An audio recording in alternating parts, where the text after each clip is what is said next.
Има едни такива хора, които вечно правят добрини. Никога не говорят за това, не искат благодарност, нито целият свят да знае какво добро са сторили.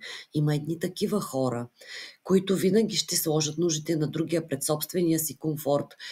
И това само защото сърцата им са създадени такива, големи и човечни.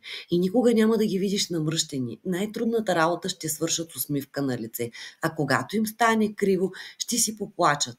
После ще избършат сълзите си и ще продължат да подават ръка.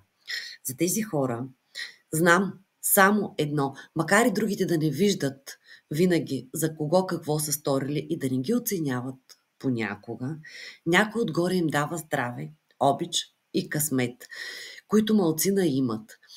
И това им стига. Богати са по душа, богати са по любов, богати са по всичко, което съдбата им подарява, защото няма добро на този свят, което да не се върне двойно под формата на вълшебство или сбъдната мечта.